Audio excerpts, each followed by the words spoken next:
Good morning all my dear students. Chemistry की class में आपका स्वागत है। आज हमारा केमिस्ट्री का लेक्चर नंबर 29 है और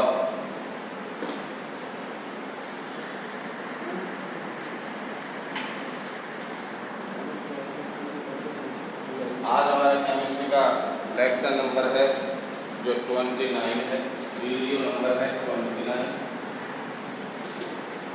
सब्जेक्ट है हमारी रसायन विज्ञान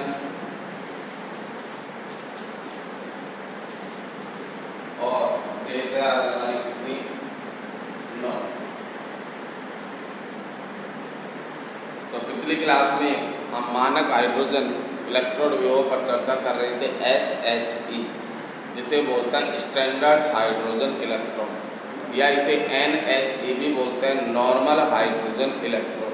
तो उसी टॉपिक को आगे बढ़ाते हुए हम आज इसकी स्ट्रक्चर के बारे में चर्चा करेंगे, SHE या NHE।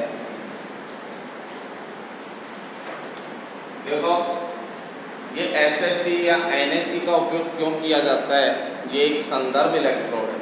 तो किसी भी सेल के इलेक्ट्रोड का विभव ज्ञात करने के लिए, ध्यान से सुनोगे मैं बता रहा हूँ जिसको, किसी भी सेल के इलेक्ट्रोड का विभव ज्ञात करने के लिए उसे एक ज्ञात इलेक्ट्रोड विभव वाले इलेक्ट्रोड से क्या किया जाता है, जोड़ा जाता है। और जो ज्ञात वाला विभव होता है जिस इलेक्ट्रोड का, उस ज्ञात इलेक्ट्रोड विभव वाले इलेक्ट्रोड को कहते हैं संदर्भ इलेक्ट्रोड। IUPAC या अंतर्राष्ट्रीय सहमति से IUPAC ने इन इलेक्ट्रोडों के इलेक्ट्रोड विभव का मान क्या मान लिया है, शून्य मान लिया है।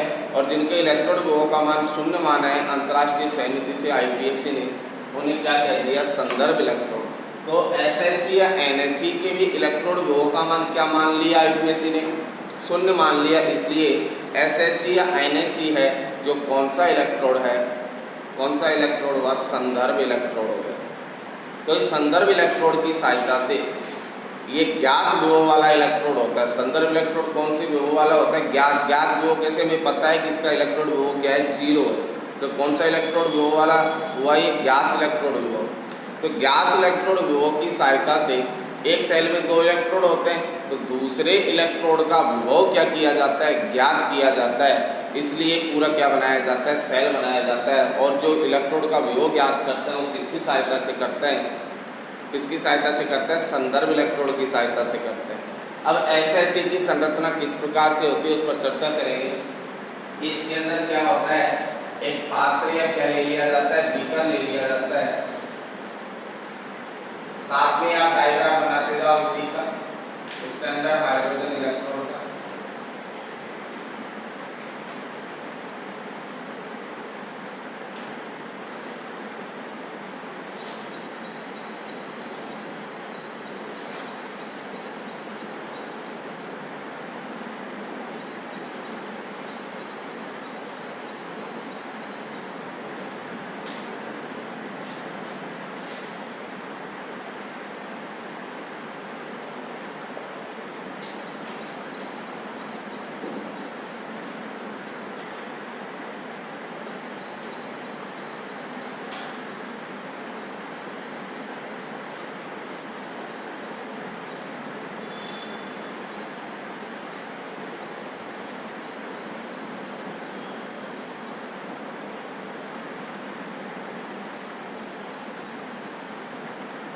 पहले डायग्राम बना लो, फिर इसको हम समझा देंगे आपको।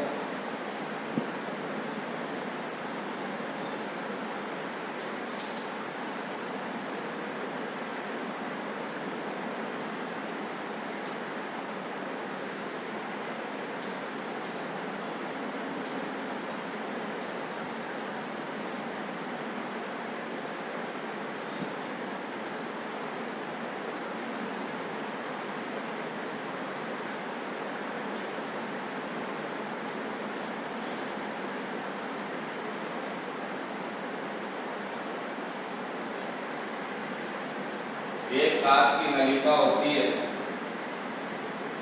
और इस कांच की नलिका के अंदर ही एक होती है मरकरी की नलिका। इसी के अंदर एक छोटी नलिका और बनाएंगे और जो नलिका होती है वो होती है मरकरी।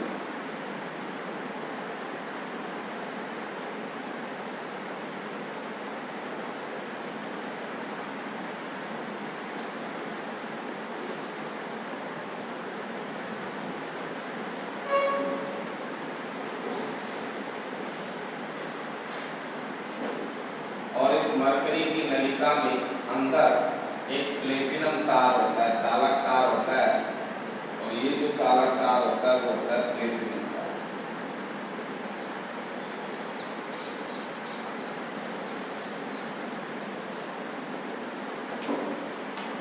और इस प्लेटिनम चालक तार से एक प्लेटिनम का आयताकार पत्थर जुड़ा हुआ होता है। ये आयत के आकार का होता है, आयताकार से जुड़ा हुआ होता है पत्थर। तो यहाँ लिखेंगे हम, ये तो होता है प्लेटिनम वायर, प्लेटिनम तार, और इसी के अंदर यहाँ से डाली जाती है हाइड्रोजन गैस, 1 atm का, 1 atm का। ये होती है बाहर वाली, जो होती है कांच की नली, कांच की नली का। और जो अंदर वाली होती है ये होती है मरकरी की नली, Hg नली।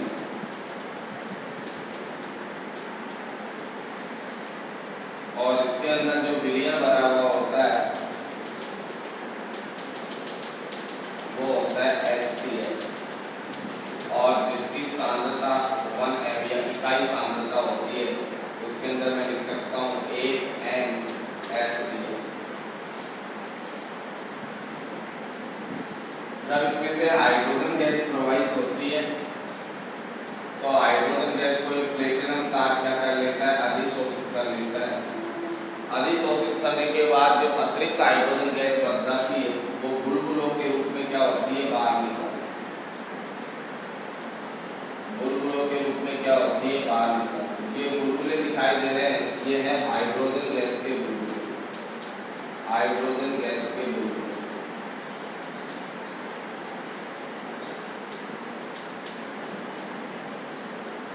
पहले डायग्राम बना हो गया, फिर हम इसके बारे में आपको क्रियाविधि के बारे में समझाएंगे। ये है बीकर,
डायग्राम बना लिया।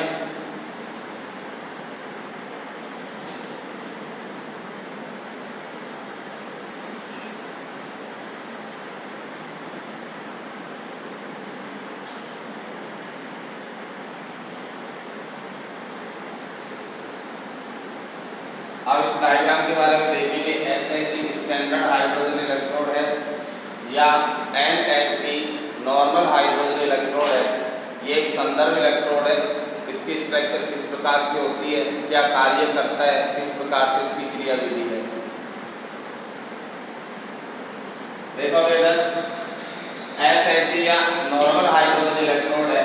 इसकी संरचना के बारे में लिखेंगे तो सबसे पहले क्या लिखेंगे कि इसमें एक आयताकार प्लेटिनम पत्र होता है। देखो ये आयत के आकार का जो है ये प्लेटिनम का क्या है, पत्र है। और ये आयताकार प्लेटिनम पत्र होता है जो प्लेटिनम की ही चालक तार से हमने क्या कर रखा है, संयोजित कर रखा है। और ये प्लेटिनम का चालक तार होता है जो मरकरी की नलिका में डूबा हुआ होता है। ये हमने बना रखी है जो नलिका के चारों ओर एक कांच की नलिका का परपोटा होता है। ये बाहर जो दिखाई दे रहा है ये दूसरी कांच की क्या है, नलिका है। अब क्या होता है, ध्यान रखना है हमें कि यहाँ पर जो कांच की नलिका से हाइड्रोजन गैस प्रवाहित करवाई जाती है वो एक वायुमंडलीय दाब पर, कितने वायुमंडलीय दाब पर, एक वायुमंडलीय दाब पर एक करवाई जाती है, तथा जो इसके अंदर विद्युत अपघट्य सक्रिय पदार्थ लिया जाता है वो एक इकाई सांद्रता का ही लिया जाता है, अर्थात 1 मोल HCl का ही लिया जाता है। यहाँ पर पूरे प्रयोग के दौरान ये सांद्रता इकाई एक इकाई सांद्रता ही होनी चाहिए HCl की, और वायुमंडलीय दाब भी कितना होना चाहिए, एक ही होना चाहिए। अगर ये कम या ज़्यादा हो गया तो हमारे जो इलेक्ट्रोड विभव का मान वो चेंज हो जाएगा और उसमें त्रुटि प्राप्त हो जाएगी। तो इस प्रयोग की प्रमुख सावधानी ये है कि इसमें पूरे प्रयोग के दौरान हाइड्रोजन गैस का एक वायुमंडलीय दाब होना चाहिए और जो विद्युत सक्रिय पदार्थ लिया है, जो विद्युत सक्रिय पदार्थ की सांद्रता एक इकाई होनी चाहिए। अगर इससे कम या ज़्यादा हो गई तो इससे कम या ज़्यादा होने पर हमारे इलेक्ट्रोड विभव का मान क्या हो जाएगा, गलत प्राप्त होगा, उसमें त्रुटि प्राप्त हो जाएगी। तो सबसे पहले हम इस SHA की संरचना के बारे में देखेंगे। तो क्या बताया कि स्टैंडर्ड हाइड्रोजन इलेक्ट्रोड में एक आयताकार प्लेटिनम क्या होता है, पत्र होता है। कितना लिखेंगे, ये आयताकार प्लेटिनम पत्र किसके द्वारा जुड़ा हुआ होता है, एक चालक प्लेटिनम तार द्वारा जुड़ा हुआ होता है। ये चालक प्लेटिनम तार है जो किसके अंदर डूबा हुआ होता है, मरकरी की नलिका में डूबा हुआ होता है, तथा इस मरकरी की नलिका के चारों ओर एक कांच की नलिका का परपोटा होता है जो नीचे की ओर से क्या होता है, खुला हुआ होता है। तो ये परपोटा है कांच की नलिका का जो नीचे की ओर से क्या होता है, खुला हुआ होता है। जब ये पूरी जो कांच की नलिका का परपोटा है ये बीकर में डूबा हुआ होता है, बीकर के अंदर विद्युत सक्रिय पदार्थ की इकाई सांद्रता का HCl विलयन क्या होता है, भरा हुआ होता है। इतनी बात समझ में आ गई। इतनी चीज हमने डायग्राम में देखकर नोट कर लिया। तो लिखोगे सबसे पहले स्ट्रक्चर के बारे में कि इसमें एक आयताकार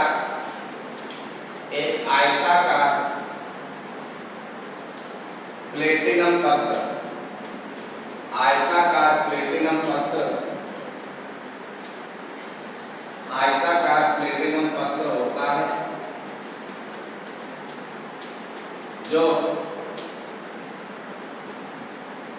जो प्लेटिनम के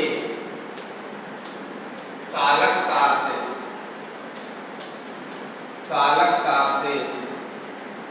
संयोजित होता है, जो प्लेटिनम के चालक तार से संयोजित होता है। तो आयताकार प्लेटिनम पत्र था, ये प्लेटिनम के ही चालक तार से क्या है, संयोजित है।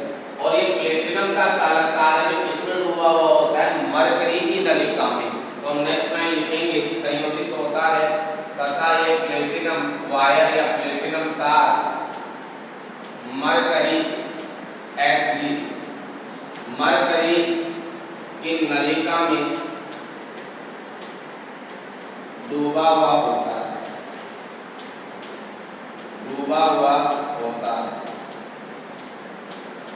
और इस मरकरी की नलिका के चारों ओर एक कांच की नलिका का क्या होता है, परपोटा होता है जो नीचे की ओर से क्या होता है, खुला हुआ, तथा इसके चारों तरफ एक कांच की नलिका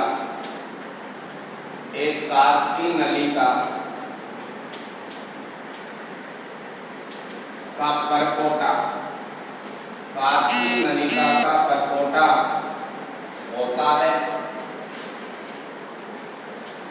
जो नीचे की तरफ से खुला हुआ होता है, तथा ये पूरा कांच का परपोटा है जो एक बीकर के अंदर डूबा हुआ होता है, और इस बीकर में विद्युत सक्रिय पदार्थ की कितनी इकाई, एक इकाई HCl विलयन क्या होता है, भरा हुआ होता है। तो इसके अंदर हम आगे लिखेंगे तथा यह कांच का परपोटा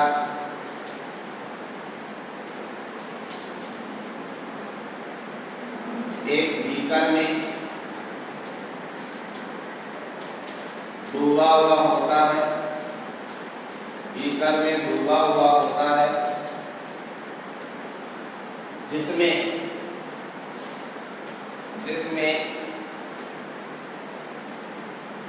एक NaCl विद्युत सक्रिय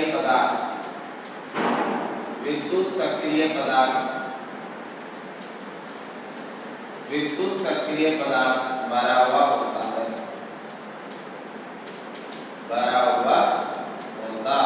है।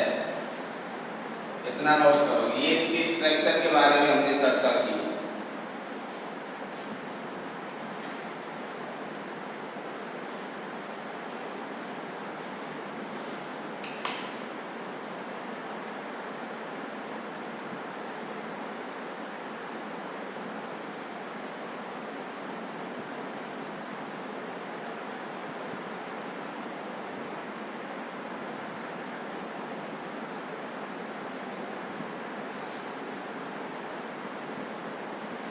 अब इसके बाद क्या होगा, इसकी क्रियाविधि में देखेंगे कि जब इस कांच के परपोटे से 1 atm दाब पर हाइड्रोजन गैस क्या करवाई जाती है, प्रवाहित करवाई जाती है। 1 atm दाब पर, 1 वायुमंडलीय दाब पर जब हाइड्रोजन गैस प्रवाहित करवाई जाती है तो कुछ हाइड्रोजन गैस को इस प्लेटिनम पत्र के द्वारा क्या कर ली जाती है, अधिशोषित कर ली जाती है, और शेष बची हाइड्रोजन गैस बुलबुलों के रूप में क्या होती है, बाहर निकलती है। अगले नेक्स्ट टाइम में हम लिखेंगे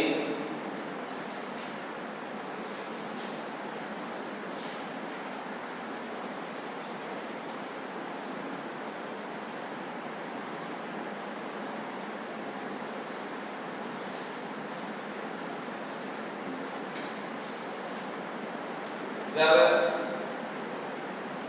एक वायुमंडलीय दाब पर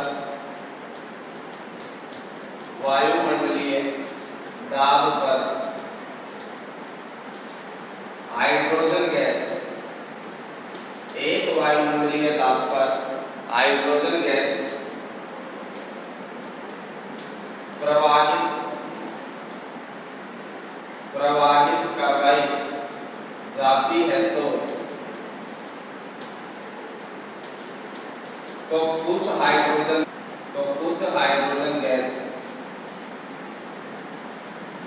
हाइड्रोजन गैस को आयताकार प्लेटिनम पत्र अधिशोषित कर लेता है।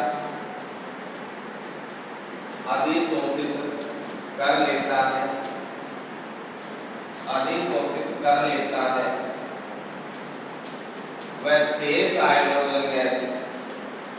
शेष हाइड्रोजन गैस बुलबुलों के रूप में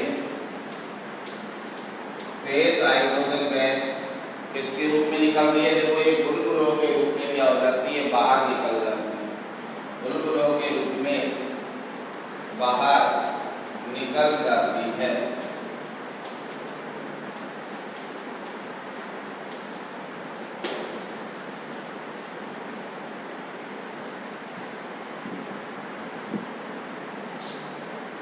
अब देखो इधर यहाँ विद्युत सक्रिय पदार्थ HCl भरा हुआ है, तो जिसमें H प्लस और कौन से आयन मिलेंगे, Cl माइनस, और यहाँ हाइड्रोजन गैस अधिशोषित हुई है तो इनके बीच में साम्य स्थापित हो जाता है। और साम्य इस प्रकार से स्थापित होगा तो हम यहाँ पर लिखेंगे कि आयताकार प्लेटिनम पत्र पर अधिशोषित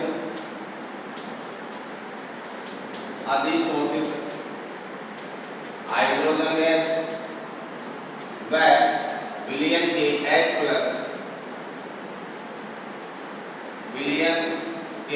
प्लस आयन के मध्य निम्न प्रकार से साम्य स्थापित होता है।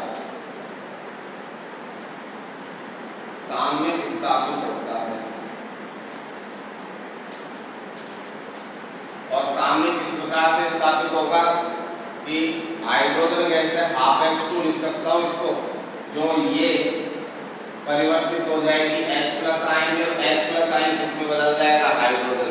तो हाइड्रोजन H प्लस में कब परिवर्तित होगी, जब यहाँ से इलेक्ट्रॉन क्या होगा, एक मुक्त होगा, और इलेक्ट्रॉन के मुक्त होने की प्रक्रिया क्या कहलाती है, ऑक्सीकरण।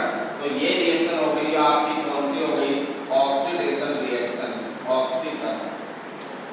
यहाँ तक नोट करोगे इसे।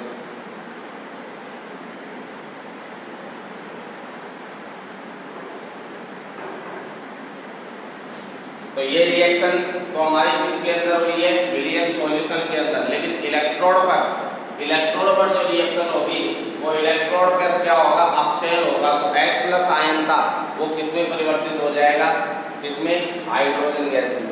तो मैं यहाँ पर लिख सकता हूँ एक लाइन में लिख लो, इलेक्ट्रोड पर अभिक्रिया,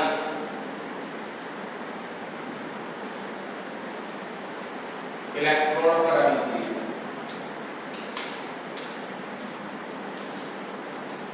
इलेक्ट्रोड पर अभिक्रिया, और इलेक्ट्रोड पर अभिक्रिया ये होती है H प्लस आयन इलेक्ट्रॉन को ग्रहण करके किसमें बदल जाता है, हाइड्रोजन, और हाफ H2 लिख लो। और हाइड्रो इलेक्ट्रॉन जुड़ा है तो ये रिएक्शन कौन सी होगी, अपचय, और यहाँ इलेक्ट्रॉन निकला है तो ये है अभिक्रिया।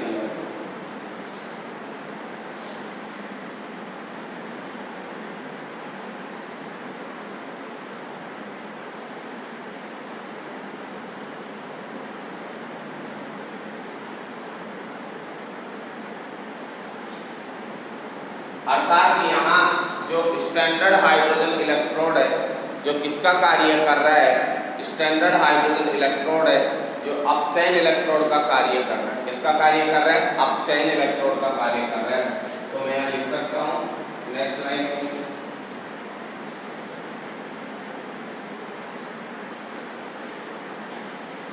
अतः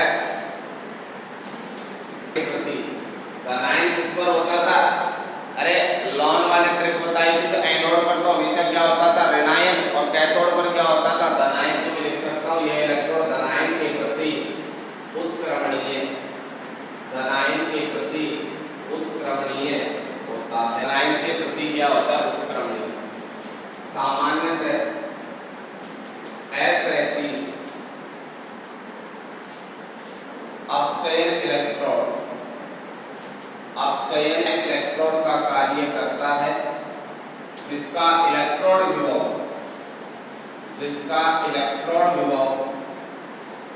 या इलेक्ट्रोड विभव बोल दूं, मैं इसे अपचयन विभव भी कह सकता हूँ, नहीं कह सकता हूँ, क्योंकि ये इलेक्ट्रोड किसी ने इसका अपचयन विभव क्या माना था, 0। तो इसके अपचयन विभव का मान की बात ही कार्य करेगा, संदर्भ इलेक्ट्रोड की बात, जो कि एक संदर्भ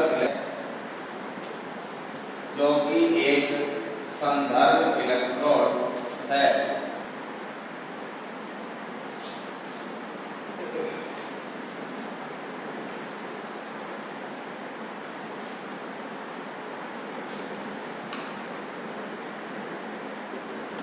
इतना नोट कर लिया।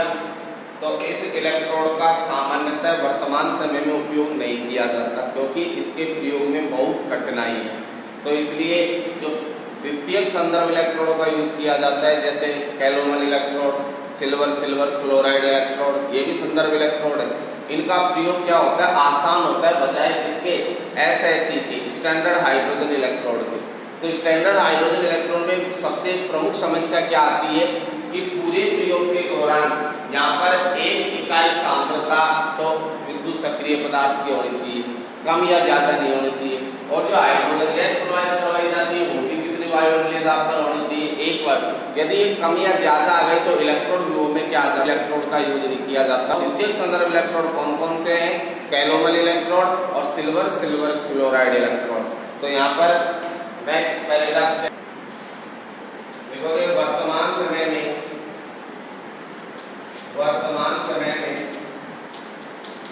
प्राथमिक संदर्भ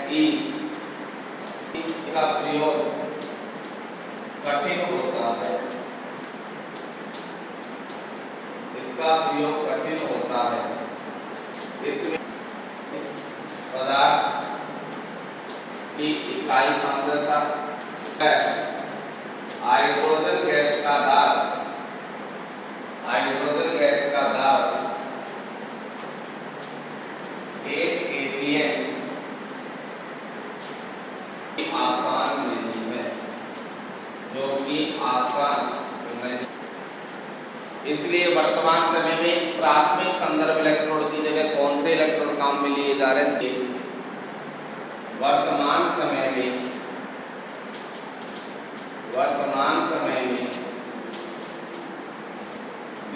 द्वितीयक संदर्भ इलेक्ट्रोड जैसे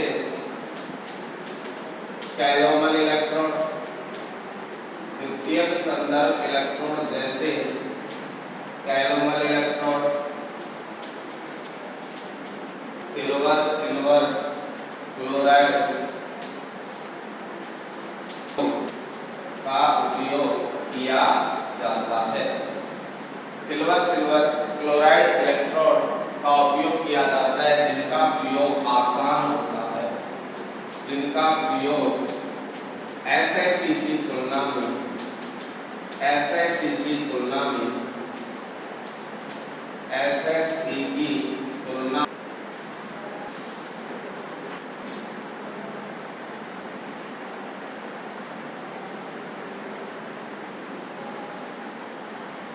अब इसके बाद जो हम चर्चा करेंगे वो करने का क्या तरीका है। इस SHE का उपयोग या संदर्भ इलेक्ट्रोड का उपयोग किस प्रकार से किया जाता है, अर्थात ज्ञात विभव वाले इलेक्ट्रोड की सहायता से अज्ञात विभव वाले इलेक्ट्रोड का विभव किस प्रकार से ज्ञात किया जाता है। ध्यान रखना, जितने भी संदर्भ इलेक्ट्रोड है, चाहे कैलोमल इलेक्ट्रोड हो, शून्य मान लिया है, इसलिए इन्हें रेफरेंस या संदर्भ इलेक्ट्रोड कहा जाता है। तो आज की क्लास में हम इतनी चर्चा करेंगे। इसके बाद इलेक्ट्रोड